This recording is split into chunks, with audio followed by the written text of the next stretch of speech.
వివాహాల్లోనైనా ఈ మార్పులు కోరుకుంటే వచ్చే ప్రమాదం ఏమిటో జగన్నాథ పండితురాయలు పద్యంలో చెబుతాడు. ఒక అరణ్యంలో ఒక లేడీ ఉందట. లేడీకి ప్రమాదాలు ఎక్కువ, లేడీకి ప్రమాదాలు ఎక్కువే. అరణ్యంలో తిరుగుతుంది, దానికి భయాలు ఎక్కువ, లేడీకి భయాలు ఎక్కువే. తిరుగుతుంది అనుకుంటున్నా, ఏం చచ్చిపోతున్నాం ఈ అరణ్యంలో, ఎక్కడ వేటగాడెవడు బాణం వేస్తాడో తెలియదు, ఉచ్చులు పన్నుతారు, వలలు పన్నుతారు, ఏ దారిలో వెళ్ళాలో తెలియదు. తీరా పెడుతుంటే తిరుపతిలో శేషాచలం దగ్గర కొండలు అంటుకున్నట్టుగా దావానలం అంటుకుంటుంది, చచ్చిపోతాం. ఈ అరణ్యంలో తప్ప ఇంకో చోట నేను బతకలేను, నాకు ఎలాగిది అనుకుంటుండగా ఆ రోజు కార్తీక మాసం పూర్ణిమ, వెన్నెల బ్రహ్మాండంగా ఉంది.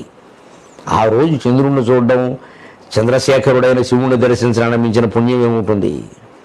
ఆ లేడికి చంద్రమండలాన్ని చూసేసరికి ఒక పిచ్చి ఆలోచన వచ్చింది. బా, ఎంత బాగుందా చంద్రమండలం, అది కూడా భూమి లాంటిదే కదా, నన్ను అక్కడే తీసుకెళ్ళి పడేస్తే బాగుండు, సుఖంగా ఉంటాను. ఎందుకంటే ఇచ్చటం లేవు కిరాత బాణములు, లేవిచ్చోట దవానలంబు, ఇచ్చటం లేవు భయంకర ధ్వనులు, లేవిచ్చోట ఉత్సుల్ వలల్, ఉచిత స్థానమిదేయటంచు హరినంబూహించి చేరెన్ శశన్, అచటన్ బ్రహ్మ విధించనం జరుగదాగా రాహుదంతక్షతుల్ అని జగన్నాథ పండితురాయలు అమలాపురం దగ్గర మొంగన్న అగ్రహారానికి చెందిన మహాకవి జీవితంలో 14 మంది కుటుంబ సభ్యులున్న అతి పేద కుటుంబంలో పుట్టి తన కుటుంబాన్ని మొత్తాన్ని ఐశ్వర్యవంతమైన కుటుంబంగా మార్చిన మహాకవి జగన్నాథ పండితురాయలు రాసిన పద్యం ఇది. షాజహాన్ ఆస్థానకి వెయ్యాడు, పర్షియన్ నేర్చుని, సంస్కృతం ఆయనకు పుట్టుక నుంచి వచ్చు, తెలుగు సరే మాతృభాష, పర్షియన్ భాష నేర్చుకున్నాడు. రాజస్థానంలో ఉద్యోగం పొందాలంటే అని లక్ష్యం పెట్టుకున్నాడు ఆయన. ఎక్కడ అమలాపురం దగ్గర ముంగండ, ఎక్కడ ఢిల్లీ, నడిచి వెళ్ళాడు, ఆస్థానకే వెళ్ళాడు. తన కుటుంబాన్ని మొత్తం ఐశ్వర్యవంతం చేశాడు, తల్లిదండ్రుల పేదరికం నుంచి కాపాడాడు. ఆ కుటుంబం పరిస్థితి ఏంటంటే ఒంటి మీదో బట్ట, బండ మీదో బట్ట, అంతే పరిస్థితి. రెండే చీరలు ఆ తల్లికి, ఒంటి మీద వచ్చారా, బండ మీద వచ్చారా, అది ఉతికి ఆరితేనే ఇది విప్పాలి, ఇంకో గతి లేదు. తండ్రి అంతే. ఇంట్లో 12 మంది పిల్లలు, 14 మంది కూడా. ఆ స్థితి నుంచి ఒక్క పండితుడు మొత్తం కుటుంబాన్ని కాపాడాడు. అదృష్టం కాదు, కృషి. జన్మ నక్షత్రాలు ఎక్కట్టద్దు, కృషి. అంతటి వాడు చెప్పిన పద్యం ఏంటంటే, జీవితానుభవంతో ఒక లేడీ ఉంది, అరణ్యంలో అది భయపడుతోంది, రకరకాల బాధలు ఉన్నాయని. చంద్రమండలాన్ని చూసి అనుకుంటే తెల్లగా దూరపు కొండలు నులుపు కదా, అక్కడే ఉంది, దీనికి ఏం తెలుసు, చూసి తెల్లగా ఎంత బాగుందో హాయిగా, అక్కడ ఏమి ఉండవు, ఇతరులేవు కిరాత బాణములు, అక్కడ కిరాతులు బాణాలు ఉండవు. లేదు ఇచ్చోట దవానలంబు, తెల్లగా వెన్నముద్దలా ఉంది. అరణ్య అగ్ని, దావాగ్ని కూడా ఏమి ఉండదు అక్కడ, ఏమి ఎరుపు కనపట్లేదుగా, దూరంగా ఏం కనపడవు. మరి లేవి ఇచ్చటం లేవు భయంకర ధ్వనులు, అరణ్యంలో పురులు సింహాలు అరుస్తూ ఉంటాయి. గర్భిణి అయిన లేడీ ఒక్కోసారి గర్భస్రావం అయిపోతుంది అక్కడ అరుపు పాపం. అలాంటి భయంకర ధ్వనులు ఏం లేవు, చల్లగా ఉంది చందమామ. మనుషులు చూసి పాటలు పాడుతున్నారు కూడా, అందులో తెలుగు వాడితే చందమామ, ఏకంగా మేనమామే మనకి.